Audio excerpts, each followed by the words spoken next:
को करूं सप्रेम प्रणाम।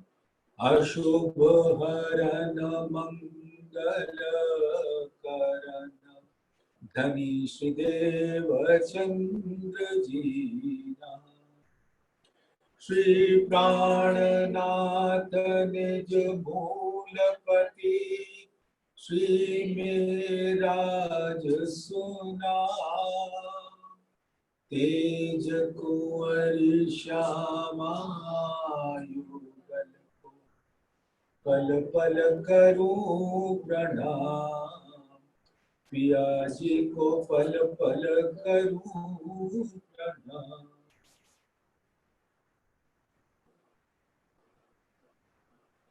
प्रथम लागू दो चरण धनिये न छुड़ायो खिन। लाख तली लालेड़िया मेरे जीव के ही जीवन।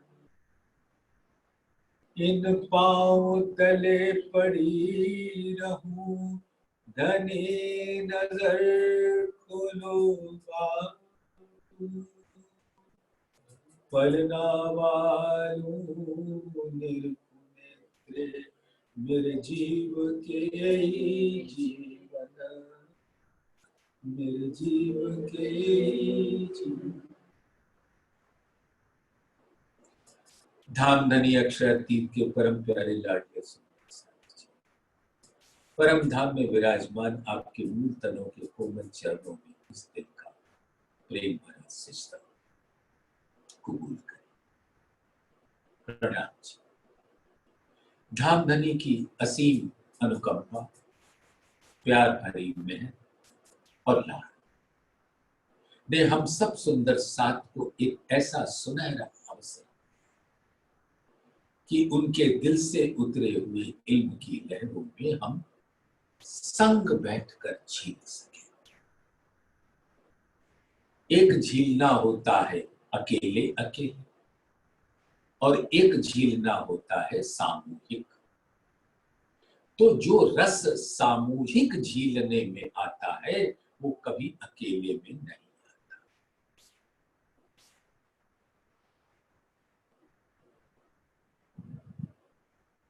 जब हम जमुना जी में भी झीलते हैं तो राज्य श्यामा जी को घेर कर हम 12,000 उनके पास झील। उस रामत में, उस झीलने में जहां पर हम सब जल अपने हाथों से उछालकर एक दूसरे पर डालते तो उसका जो रस प्राप्त होता है वो अकेले में तो मिलता नहीं। अकेले में हम जितना भी वाणी पठन कर वो रस तभी आएगा क्योंकि धामधनी सुंदर साथ के दिल में बसते हैं, उनके बीच में रहते हैं। और जहां सुंदर साथ का समूह प्यार से बैठकर वाणी में झीलने के लिए प्रस्तुत रहता है, मानो वो संग बैठकर जमुना जी की लहरों से झील रहा है। इस ब्रह्मांड में वो जमुना जी का स्वरूप ही धामधनी के दिल से निकला हुआ इल्म का स्वरूप है। श्री गुम्मट जी में सिंहासन आपने सबने देखा है, सुंदर 12 थंभ के सिंहासन। पाट घाट जमुना जी पे नीचे से 16 थंभ नीलवी के आते और पाट के बाद जो भौम भर ऊंची ये 12 थंभ होते, चारों कोने में 4 नीलवी के थंभ। पूरब की तरफ 2 नीलवी के थंभों के बीच में 2 माणिक के थंभ, उत्तर की तरफ 2 हीरा के थंभ दोनों नीलवी के बीच में, पश्चिम की ओर दोनों नीलवी के बीच में दो पांच के थम, और उत्तर की ओर दोनों नीलवी के बीच में दो पुखराज के थम। तो उत्तर की ओर दो पुखराज के थम, पूर्व की ओर दो माणिक के थम, दक्षिण की ओर दो हीरा के थम, पश्चिम की ओर दो पांच के थम, और उत्तर की ओर दो पुखराज के थम। ये सब थंबों की शोभा ऐसे बनकर आई है कि चारों कोनों पे चार नीलवी के थम। तो ये 12 थंबों की शोभा है। श्री गुम्मट जी में दर्शन करें, जो सिंहासन है वो 12 थंबों वाला, वो वही थंब है जो पाट घाट के थंब है।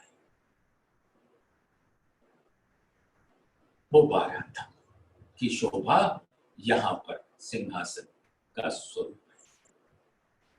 और पाट घाट के नीचे क्या बहती है? जमुना जी। तो परम धाम में इश्क की जमुना जी बहती है, और उस इश्क की सतह के नीचे सातों सागरों का जल बहता है।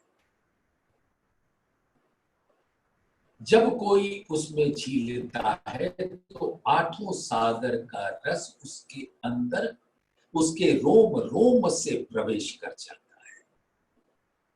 सुंदर सागर, ऐसी सुंदर अद्भुत पाट घाट की जमुना जी की लीला आप अपने दिल में भर सकते।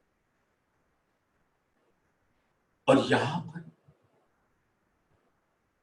उसी पाट घाट के ऊपर देखा है आपने कितना सुंदर स्वरूप धामधनी का, इल्म का, वांगमय सुंदर सिंहासन के। और उस पाट घाट के 12 थंबों के नीचे से क्या बहता है? इल्म का सागर।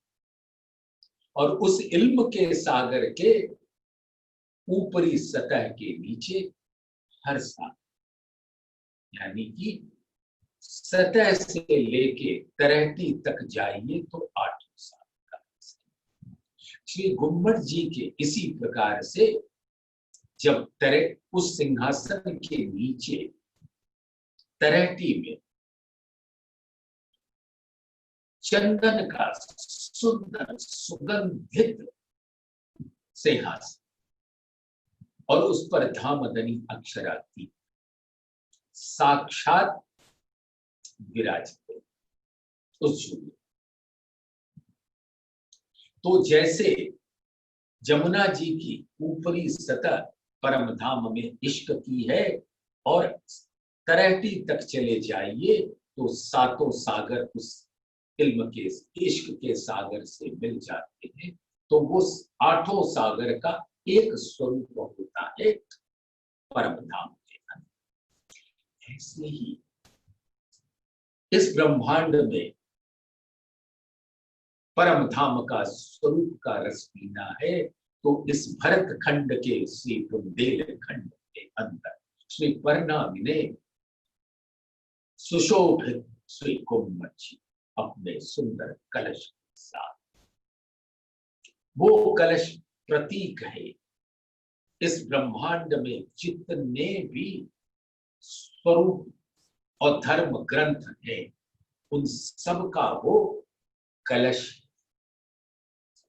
और वो कलश है धामधनी के दिल से बहता हुआ इल्म के साथ का स्वरूप, वांगमय स्वरूप, जो 12 थंबों के बीच में वो सिंहासन पर विराजमान।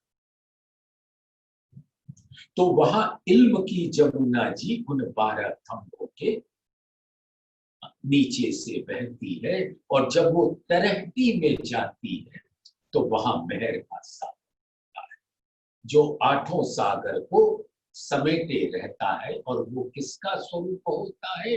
अपने प्राणपति प्राणनाथ बालाजी, अपने खसम अपने दूल्हा का स्वरूप। वो ठीक उसी वांगमय स्वरूप के नीचे ही तैरती में चंदन के झूले पर वो विराज। तो उन्हीं के दिल से वो मेहर का दरिया प्रकट होता है, जो आठों सागरों के रस को उस वांगमय स्वरूप में प्रकट कर देता है। और जिसने भी इस वांगमय स्वरूप को अपने धाम धनी का स्वरूप समझ लिया, जान लिया, और जिसने पूर्ण श्रद्धा, ईमान, यकीन, विश्वास, अटूट विश्वास, सेवा, समर्पण के साथ सिजदा किया, उसी वांगमय स्वरूप से धामधनी के रूप से प्रकट ऐसे सुंदर वृक्ष की डालियां 14 डाली, रास खट ऋतु, रास प्रकाश खट ऋतु, कलश सनन, खुलासा किरण, खिलवत परिक्रमा, सागर सिंगार से कया। ऐसे 14 फल मीठे अमीरस मेहर के रस से हुई वहां लटक रही, बस लेने वाला तो चाहिए। और जैसे ही आप वहां श्रद्धा से नमन करते हैं, उस फल का रस, अमीर रस, अखंड करने वाला अमृत रस आपके आंचल में धामधनी डाल। और ऐसी श्रद्धा के बाद जब आप इस स्वरूप साहब खोलते हैं, तो उनके अंदर, उनके हर हर्फ के अंदर इश्क से भरपूर धामधनी का परम धाम के श्रृंगार के साथ वो प्रकट हो जाते, लेने वाला दिल जाए। तो इस प्रकार से सुंदर साथ लाल लाके लाल एड़ियां, पांव तली अति उज्जल, जो धामधनी के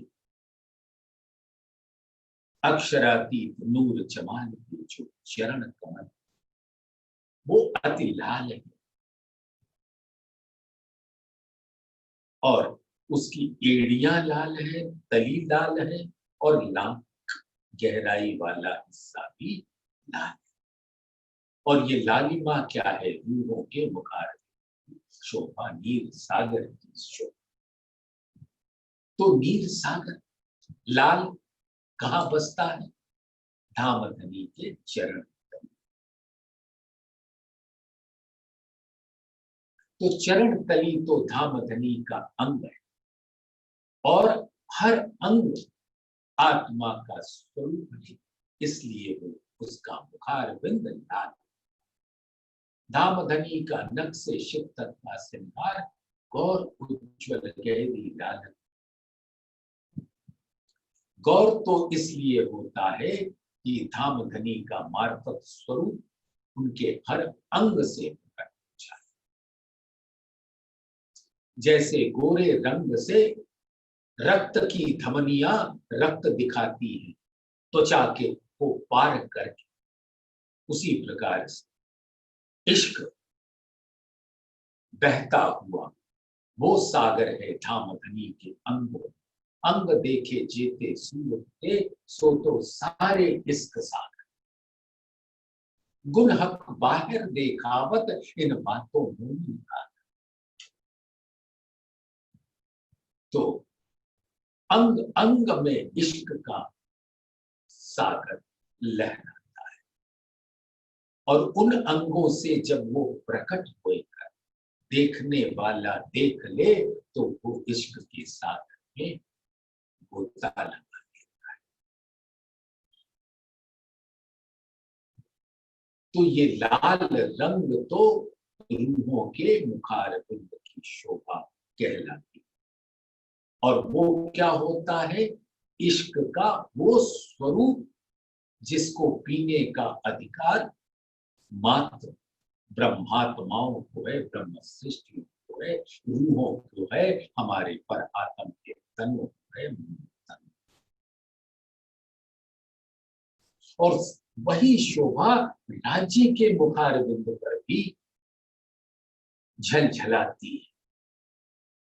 सब रूहें जो चाहे अपने मुख का स्वरूप धामधनी के मुख पर देख सकते। धामधनी अपने मुख का स्वरूप रूहों के मुख पर देखते हैं और रूहों अपने मुख का स्वरूप धामधनी के मुख। ये अद्भुत सौंदर्य का नजारा तो परम धाम में पर आत्म सीख रहता है हर घड़ी। अब आत्माएं भी इस इल्म के स्वरूप राज्य को अपने दिल में ले परम धाम के जुगल स्वरूप की छवि को, रूहों की छवि को परम धाम के स्वरूप अपने दिल में बसाकर उनका स्वरूप चितवन के द्वारा मूल मिलावे में विराजमान हो जाता है और वो देख सकता है जुगल स्वरूप परात्मा और अपने अंगों, क्योंकि आत्मा के अंग भी प्रतिबिंबित अंग है। पर आत्मा बहु पर आत्मा का सिद्धांत करता है आत्मा। तो लाल लाके लाल एड़ियां पांव तली अति उज्जवल, ऐसे लाल रंग की तली है, एड़ी है, और एड़ी और तली के बीच में जो नाक है गहराई है, उसके अंदर जो गहरी रेखाएं और उस रेखाओं में धामधनी का तिल बसता है और तिल के अंदर अनंत सागर लहरा और हर आत्मा धामधनी के चरणों में बसती है। तो वो आत्माएं किसका स्वरूप हो जाती हैं? चरण। और उसके जीवन का आधार वो धामधनी के दिल के अंदर विराजमान अनंत सागर का जो समूह है उन लाख की लीकों में है और वही तो हम आत्माओं के जीवन के आधार है और यही चरण तली हमारी निस्बत है। आत्माओं की निस्बत पर आत्म के दिल से पर आत्मा की निस्बत राज्य के दिल से और तीनों दिल एक स्वरूप हो जाते हैं। और ये कहाँ होते हैं? धामधनी ने बड़े प्यार से रूहों को अपने चरणों में बिठाकर ये सारी शोभा निस्बत की पहचान करा। पांव तली अति उच्च, ये इतना स्वच्छ है तली कि वहां बस मस्ती निस्बत की का सुख, निस्बत का आनंद, स्वच्छ।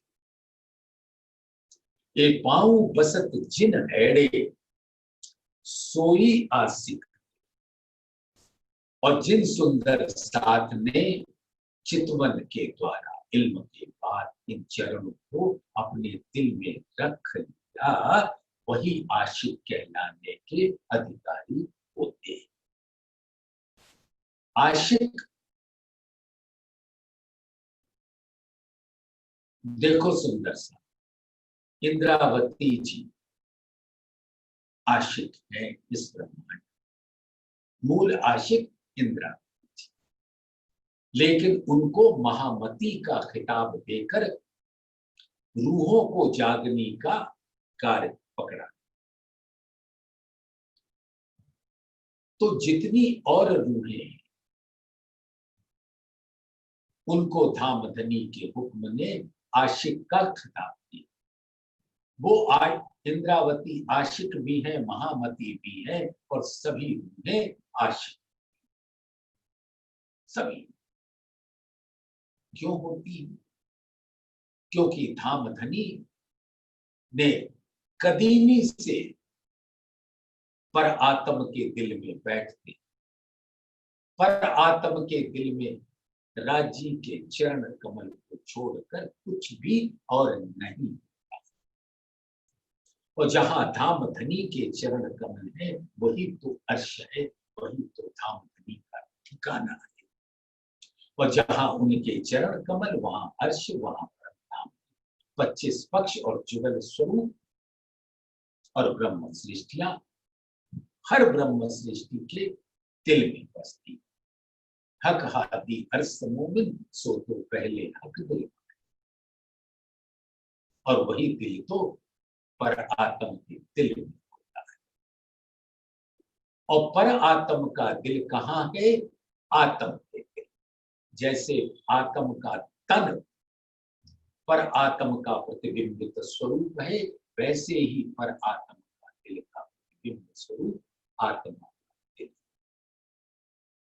अर्स्तन दिल में एक आत्मा, अर्स्तन दिल में एक दिल अंतर भटक चुका। सुख लज्जत अर्स्तन खैचही तब क्यों रहे अंतर। अंतस्करण आत्म के जब ये चरण, अंतस्करण आत्म के जब ये रही हो समाये, तब आत्म पर आत्म के रहे न कछु अंतराय। दिल मोमिन अर्स्तन बीच में, उन दिल बीच ये दिल, कहने को ये दिल है अर्श से दिल असल। तो मूल तन का मूल दिल तो असल दिल, और उस दिल में धामधनी विराजते हैं। और आत्मा का प्रतिबिंबित स्वरूप और वही दिल, तो दोनों दिल एक हो जाते। स्वाद आत्म तो आवही, इल्म से यहाँ ये स्वाद आत्म तो आवही जो पलक न दीजे, अरस परस एक हो वही पर आत्म आत्म संग। तो जिसने इन चरण कमल को अपने हैड़े में बसा लिया, वो हैड़ा आशिक। सुंदर साथ इसकी गहराई को अपने दिल में धारण कर ले। कैसे? श्री महामत कहे ए मोमिन, इश्क लीजिए हक, असल अर्श के बीच में हक का नाम आस से। नाम यानी हक की पहचान ही है कि वो आशिक। और वो कहां बसते हैं? उनका स्वरूप उनके दिल के साथ, क्योंकि दिल ही आशिक होता है। तन तो एक लीला में कभी आशिक होता है, कभी माशूक होता है, लेकिन असल में दिल ही आशिक होता है। और वो दिल बसता है धामधनी के चरण तली की नाम। तो जिसने भी उन लाख की लीकों को अपने दिल में दे दिया, वो क्या हो गया? आशिक।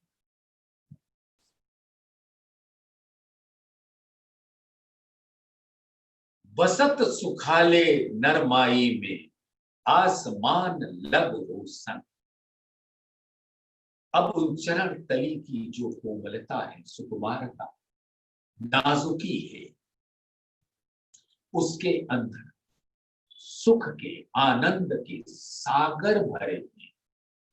बसत सुखाले, आनंद का खजाना वो कहाँ है? चरण तली की कोमलता, सुकुमार,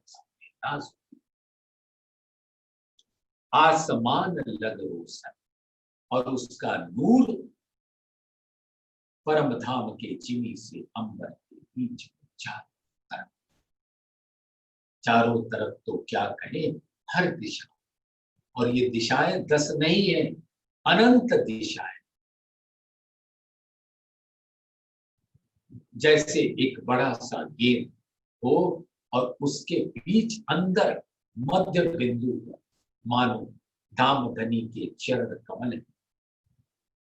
तो नूर जब सतह पर चारों तरफ से, तो बाहर का जो सतह वो आसमान का स्वरूप, और वहां से जब वो नूर की किरणें चारों तरफ, तो ऐसा लगता है कि उसकी अनंत दिशाएं, वहां 10 दिशाएं तो कोई मायने ही नहीं रखती, वहां अनंत दिशाएं।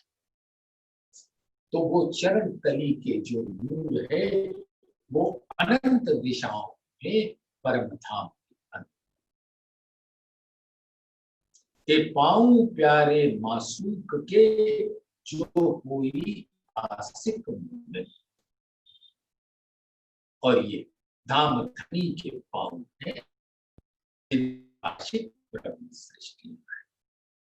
ब्रह्म सृष्टियां आशिक इसलिए कहलाती हैं क्योंकि उनके दिल के अंदर धाम धनी विराजते हैं, जो असल आशिक।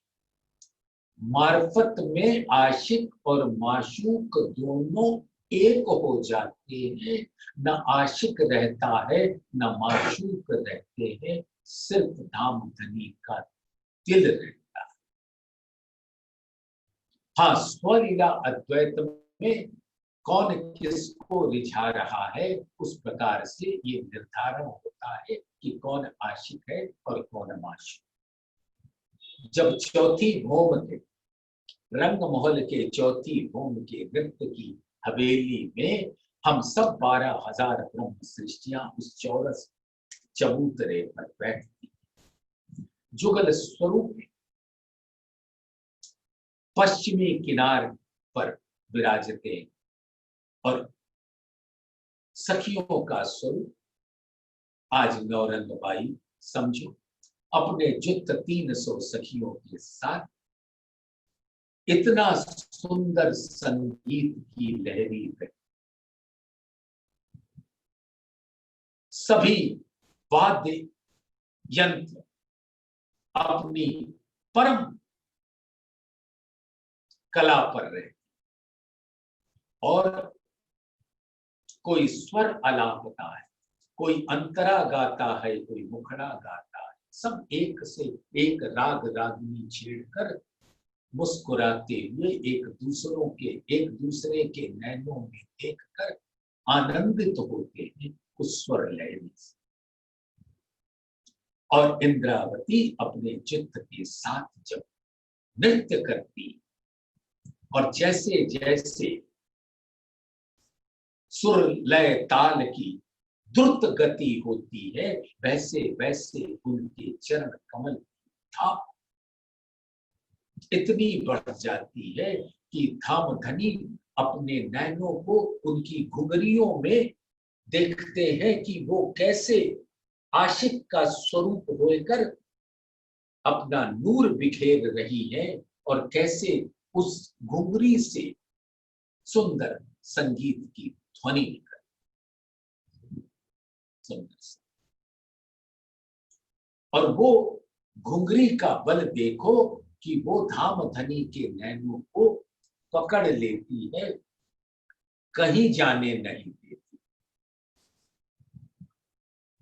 और नौरंग बाई के दिल में ऐसा भाव आता है कि जब वो चाहे धाम धनी के चाहे तो एक घुंघरी बजती है, चाहे तो 2 बजती है, चाहे तो 3, चाहे तो 4, जैसा उनका दिल करता है। और दिल तो असल में राज्य का है। तो जैसे हम लोग यहाँ संगीत के महफिल में कहते हैं वाह वाह वाह वाह वाह वाह, हम यहाँ संगीत के महफिल में फरमाइश पेश करते हैं, ये सुनाइए, आज ये राग में गाइए। वहां पर धाम धनी कुछ कहते नहीं, बस अपने दिल में देते हैं, और जो उन्होंने दिल में लिया वो उस चित्त के अंदर आ गया, और सभी वैसे ही नृत्य और संगीत में झूमने लगते हैं। और जैसे वो झूमते हैं, इस पूरे स्वरूप का जो नूर है परम धाम के 25 पक्षों में दृष्टिगोचर होता है।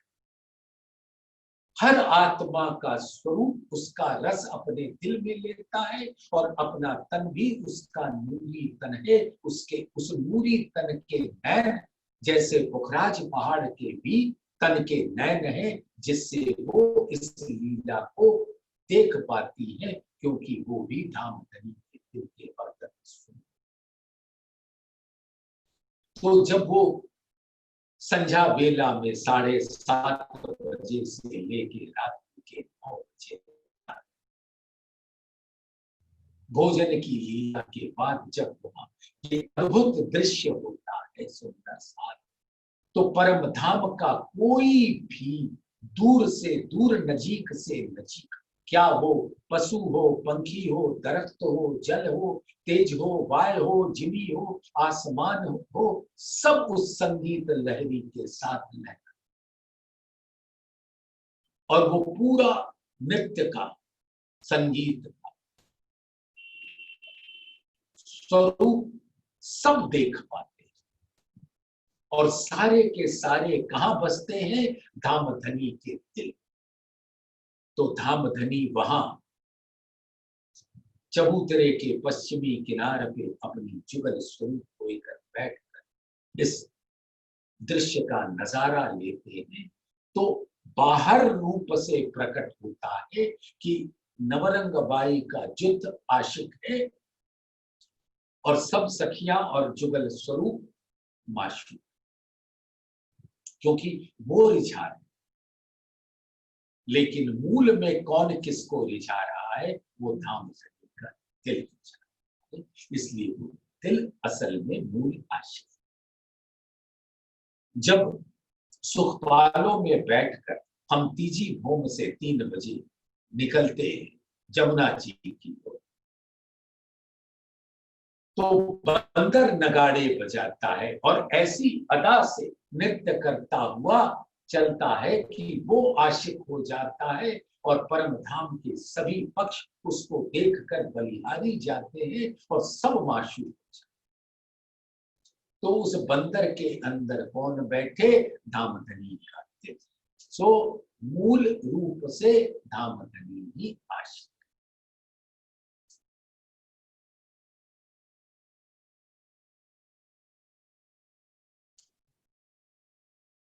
आशिक बसत अर्श तले, और जहां धामधनी का दिल होता है वही अर्श होता है। तो धामधनी के ये चरण तली जो है वो अर्श है, और वहां आशिक रूह, हकीकत स्वरूप में रूह आशिक है और धामधनी माशूक है।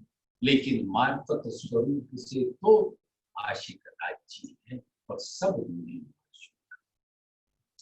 लेकिन रंग परवाली में इन 15 घंटे की मर्यादा वाली प्रेम लीला के बाद जो वो 9 घंटे की लीला है, वो तो वहां न आशिक है न माशूक है, दोनों अरस परस है, दोनों के नैन मिले, अंग से अंग, कोई पर्दा, कोई मर्यादा, एक स्वरूप, एक तन, एक रूप, एक स्वरूप, एक रंग, एक रस, एक आशिक, एक माशूक, और आशिक माशूक का भेद ही मिट जाता है जब दोनों एक हो जाते। वही है मूल अद्वैत का स्वरूप। आशिक बसत अर्श तले, या बसे अर्श के मान, या तो चरण तली में रूहें बसती हैं या परम धाम के हर अंग में बसती। पर दिल के जो अंग है, धनी अर्श तुम्हारा सोए, तुम्हें देखे कहे बातें सुने, लेवे तुम्हारी पानी की खुशबू।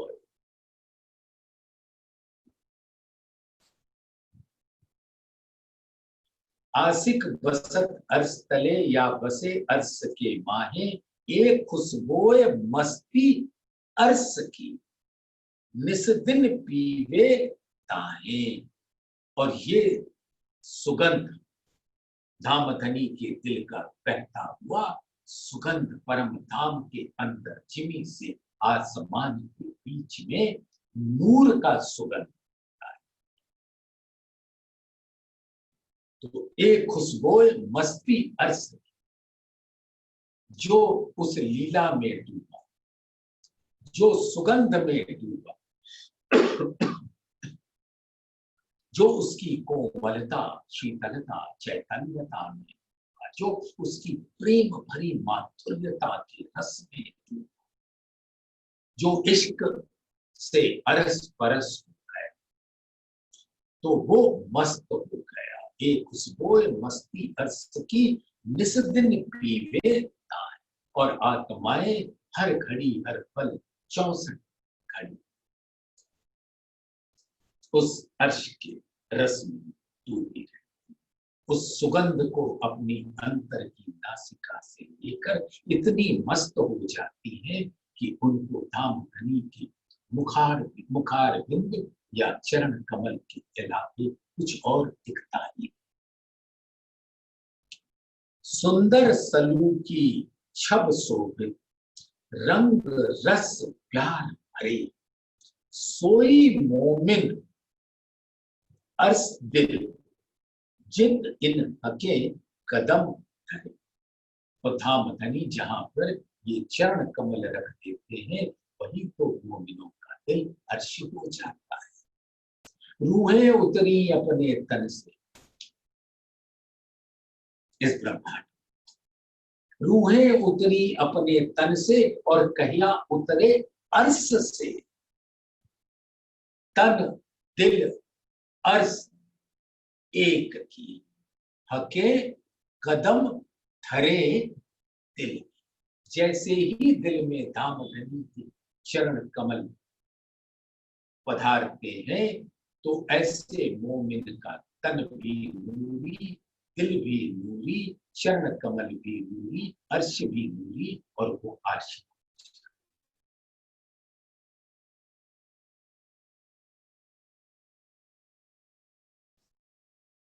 सोई मोमिन अर्श दिल, जित इन हके कदम धरे। ए सुख देत अर्श के, कोई नाही निमूना इन। ये सुख जाने अरबा अर्श की, निस्बत अक्सों चिन्ह। सुंदर सा ये चरण पर आत्म की मूल्य निस्बत है। और जिस आत्म ने इस चरण कमल को पकड़ लिया, उसकी निस्बत उन चरणों से। तो ये चरण कमल अर्श के अनंत सुख का रसपान आत्माओं को कराती है, और इसका नमूना कोई दूजा नहीं। इन चरण कमल का नमूना दूजा, क्योंकि उस चरण तली में हकीकत और मार्फत दोनों का रस बसता है। यानी धाम धनी का तन भी, धाम धनी का दिल, और परम धाम भी, और 12,000 का उसी चरण तली में बसती, उसकी नाक में बसती, तली में बसती, और वही उनकी निस्बत की क्रिया है। रूहें इस कमाने धनी पे, पकड़ धनी के कदम, जो छोड़े इन कदम को, सो क्यों कहिए आसिक कसम। और जिसने भी इन चरण कमल को अपने दिल पर धारण कर लिया, उसकी अतंत नरमाई के संग उसके रंग गौर उज्ज्वल गहरी लालक लिए हुए रंग सुगंध, उसके चैतन्यता को, उसकी कोमलता, उसकी नाजुकी नरमाई, उसके अंदर प्रवाह होने वाली प्रवाहित माधुर्यता रस धारण कर लिया, तो रूहें इस कमाने धनी, और धाम धनी ने फरमा लिया कि मेरे चरण कमल का दीदार कर लो, पकड़ लो। इश्क का खजाना तो तुम्हारे दिल में ही है, क्योंकि इन चरणों से तुम्हारी निस्बत, और इन चरणों में मेरा दिल बसता, और उस दिल के अंदर इश्क का सागर है। तो रूहें इश्क मांगे धनी पे, पकड़ धनी के कदम। ये तो हकीकत सुन, जो छोड़े इन कदम को सो क्यों कहिए आसिफ।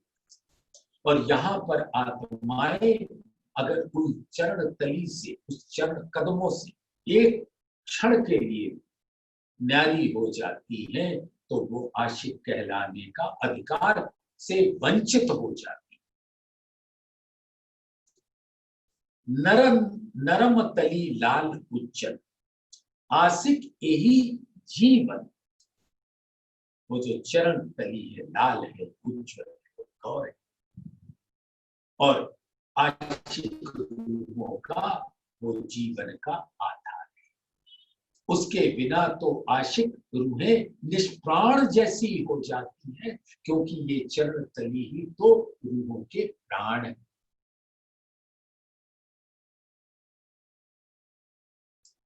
धनी जिन छुड़ाइयो कदम, जाहिर या बातन। ना मेरे तन के नैनों से छुड़ाना, ना दिल के नैनों से छुड़ाना। मेरे आत्मा कहती है कि मेरे तन के नैन में भी तुम्हारा स्वरूप ही बसना चाहिए। ये हम आशिक रूहों का मांग है। ये धाम धनी अपने सुंदर मुखड़े, सुंदर नक्शे शिक तक के स्वरूप को मेरे इस तन के नैन की पुतलियों में बसा लेना।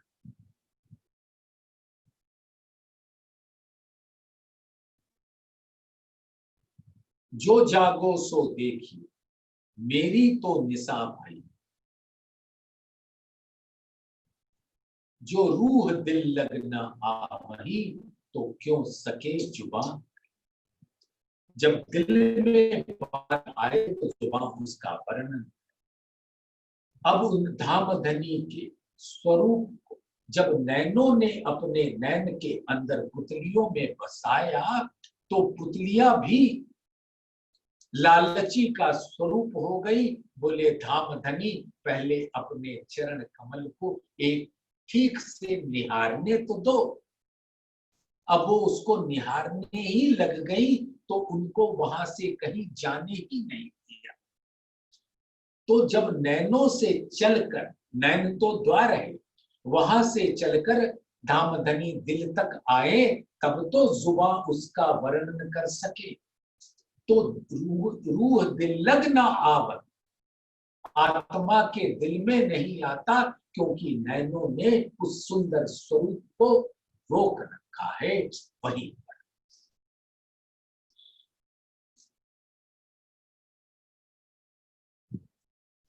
तो धनी जिन छुड़ाइयो कदम, जाहिर या बात। तो मेरे इस तन के नैन में भी तुम ही बसना, और मेरे दिल में भी तुम ही बसना, क्योंकि तुम्हारे चरण कमल ही तो मेरा जीवन है, मेरा आधार है, मेरा धर्म है।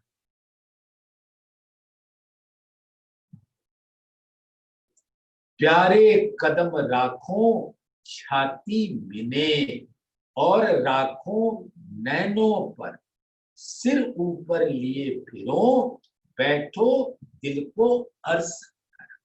अब आत्मा क्या गुहार लगा रही है अपने प्राण प्रीतम से, जरा मुलायजा फरमाइए सुंदर सा।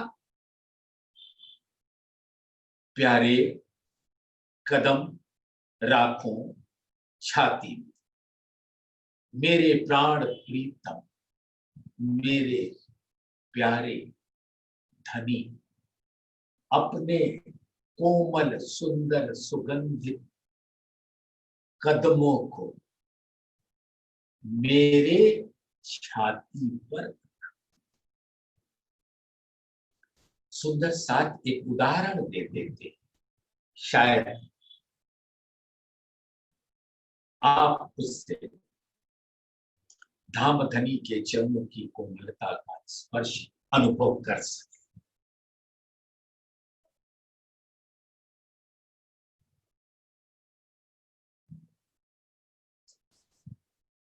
जब एक मां का छोटा शिशु जिसके चरण तली इतने कोमल होते, गोरे होते हैं, उज्जवल होते हैं, स्वच्छ होते हैं और लाल होते हैं,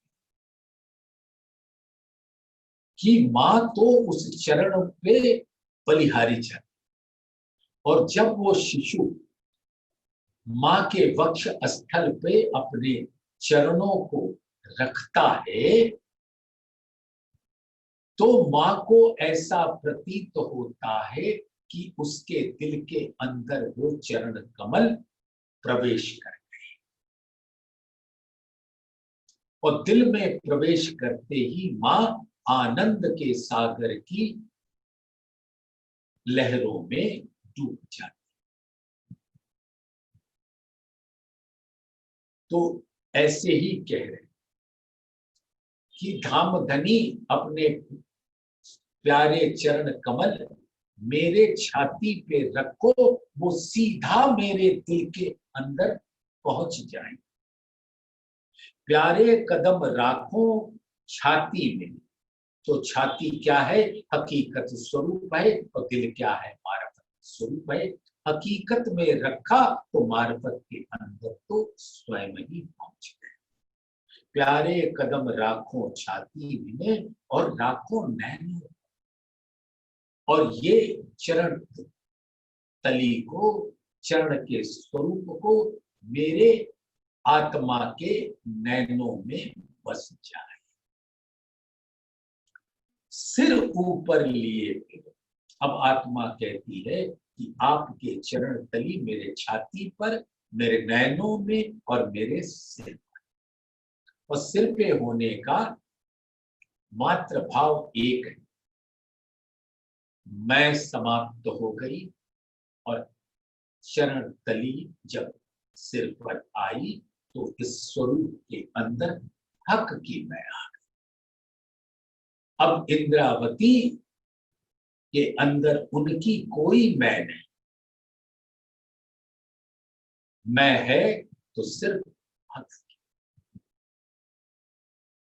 सिर ऊपर लिए फिरो, बैठो दिल को अर्श कर, और मेरे दिल को अपना अर्श सिंहासन और बैठ जाओ। यहां पर सुंदर सा दोनों रस ले लीजिएगा। इंद्रावती के दिल में कौन बैठकर कह रहा है? धामधनी।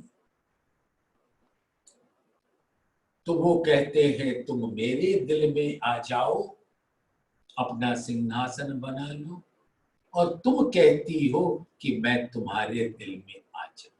चलो दोनों दिल अरस परस हो जाते हैं, आशिक और माशूक एक हो जाते हैं, एक मार्फत स्वरूप हो जाते हैं। तखत धरया हके दिल में, और धामधनी ने प्यार से, लाड़ से हमारे दिल के ऊपर एक सुंदर कोमल तखत रख दिया, सिंहासन जिस पर बैठ। तखत धरया हके दिल में, राखू दिल के बीच नैनन, और अपने दिल के बीच में आत्मा के नैन भी। तिन नैनों बीच नैना रूढ़ के, अब पर आत्म का जो स्वरूप है आत्मा के उन नैनों में, यानी उसके दिल,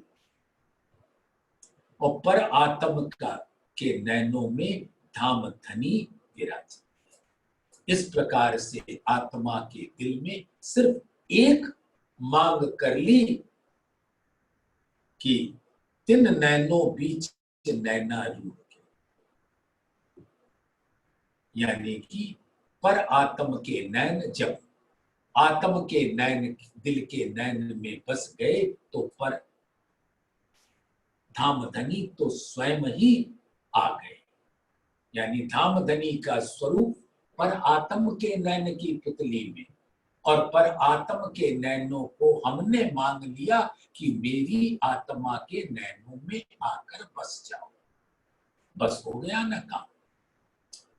राज्य और परात्म दोनों ही आत्मा के नैन में आ गए और वो आनंद के सुखालय में, खजाने में गर्क हो गए। तिन नैनों बीच नैना रूह के राखों तिन नैनों बीच तार, और उसका जो तरहटी है, नैनों के जो तारे हैं, उसमें ऐसे आपको पकड़ लूं कि जाने ना देऊं क्या है। और मैं तो क्या चाहती कि धामधनी एक बार तो मेरी बात मानकर आ जाओ, बाद में तो मैं खुद ही अपने पलक ढांप लूंगी और आपको कहीं जाने ना दूंगी। लेकिन धामधनी आ तो जाओ। तिन तारों बीच जो पुतली, सुंदर साथ ये जो नैन कमल है तो वो श्वेत होते हैं, उसके अंदर प्रेम की लालिमा से गुलाबी आभा होती, और उसके अंदर जो गोल ये तारा होता है और तारे के अंदर दो पुतलियां होती हैं। तिन तारों बीच जो पुतली, तिन पुतलियों के नैनो माहे राखू तिन नैनो बीच छिपाए के, कहूं जाने न देऊं क्या है। सुंदर साथ बस चितवन में डूब जाओ और धामधनी के स्वरूप को, जो पर आत्म के नैन से होते हुए आपके नैन, नैन से तारे, तारे से पुतली, पुतली से आत्माओं का दिल, और पलक ढक लिया, ऐसे बंद कर लिया, कहूं जाने ना देऊं क्या है। कहीं भी अब मैं जाने नहीं दूंगी, एक बार आ तो जाओ। तुम वैसे धनी एक बात बताओ, तुम्हारे पास कोई विकल्प है मेरी मांग को न मानने का? मैं मांगू और तुम ना दो, ये तो धनीपना हुआ नहीं। धनी हो, प्राण प्रीतम हो, दुल्हा हो, परवरदिगार हो, खसम हो, खावंद हो, कितनी जोर शोर से कया उतरते हक ने अलस्तो बेरब को। क्या मैं तुम्हारा खावंद नहीं हूं? हाँ, हमने गारंटी दी थी, फिर कहा अरवाहों ने भले न भूले। हमने कह दिया इस बात को हम नहीं भूलेंगे, बेशक आप हमारे खावंद।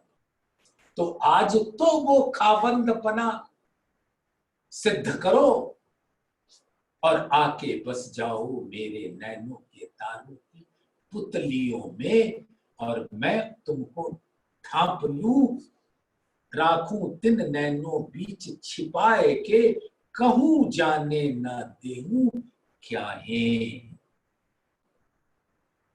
तो मैं मांगूंगी तो तुम्हें तो देना पड़ेगा, क्योंकि तुमने ही तो कहा था, ऐ रूहो तुम बीच नासूत के जाती हो, मैं तुम्हारा परवरदिगार हूं, तुम हमको कबहू ना।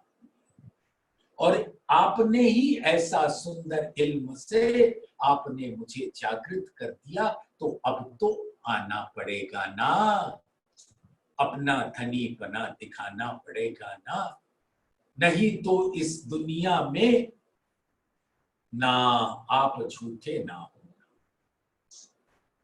नहीं, ऐसा नहीं, आप आ जाओ, बस आ जाओ। जाते चरण जुदे होए सो आसिक बोले क्यों नहीं। अब ये चरण कमल, अगर मैं ऐसे नैन खोले हूं तो हो सकता है कि वो चरण कमल कहीं और चले जाए। जाते चरण जुदे होए सो आसिक खोले क्यों नैन, तो मैं तो आ जाओगे तो मैं नैन खोलूंगी नहीं, ये पहले से बता देती हूं, बाद में ना कहना कि तुमने हमें बताया नहीं। ये नैन कायम नूर जमाल के, और ये किसके अखंड नैन है? धाम धनी के। ये नैन कायम नूर जमाल के, जासों आसिक पावे सुख चैन। अब जो धाम धनी के जो ये नैन है, वो द्वार है हकीकत और मार्फत के बीच।